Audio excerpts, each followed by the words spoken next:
The last week has been Neurodiversity Celebration Week, and I can see the hesitation in celebrating things like this for some people being seen as tokenistic. And I think, in a way, for some organizations and workplaces, yeah, maybe it can. And yet, it did have me thinking about how far I have come in my career when I look at what I knew when I first started about 20 years ago to how things are talked about now, which is really amazing.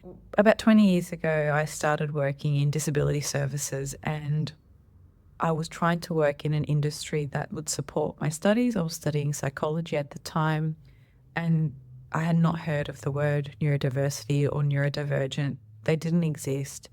Maybe they did, but I just wasn't aware of them. And a lot of the content that I was exposed to around autism in particular was very focused on behavior change and what I would now describe as trying to conform to a neurotypical world. And I didn't know any better.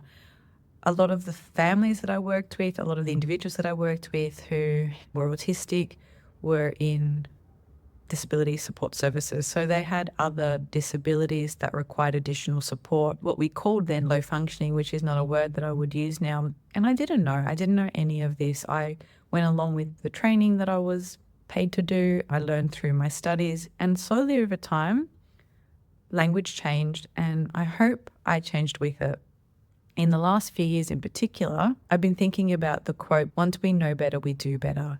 And I've spent significant amount of my professional development over the last probably 5 or 6 years understanding autism and ADHD in particular, but other types of neurodivergent brains, and how to work more effectively and be more of an ally. And that's been through some professional development, but also through the lived experience of other people. So reading autobiographies, reading content by people who live with and navigate with or are parents of neurodivergent folk. And that has been such a game changer to really understand that I don't have that lived experience, and I might have misassumptions that I keep needing to challenge and understand a bit more about.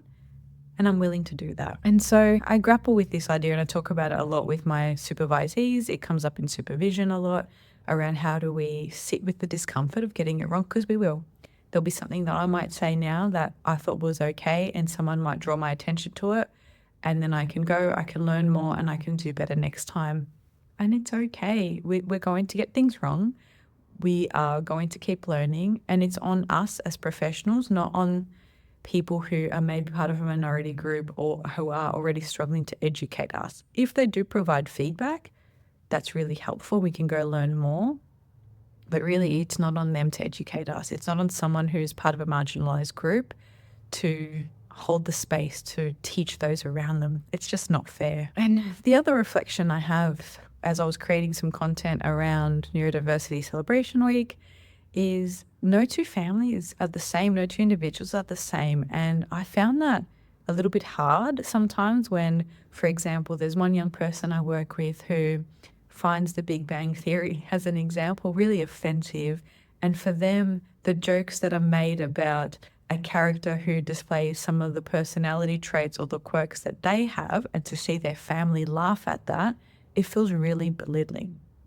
And then I have another family where parent and child are both autistic, and they bond over that, and they love the show and they find it hilarious. And so there's actually no universal agreed thing for everybody.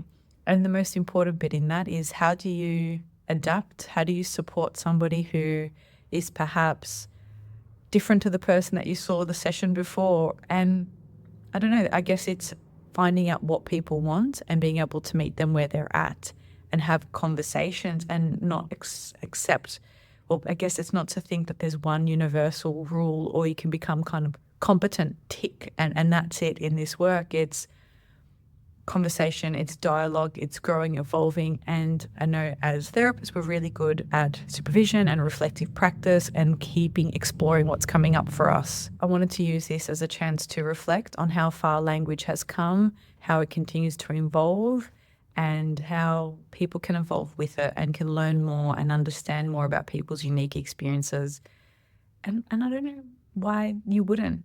It's doesn't hurt anybody to be more inclusive. It doesn't hurt anybody to be more considerate and conscientious. And I guess if your values are anything aligned with integrity or with care or with compassion, why wouldn't you learn a little bit more? You can keep learning at any time how to do things different, how to support neurodivergent folk, how you can educate yourself and learn a little bit more.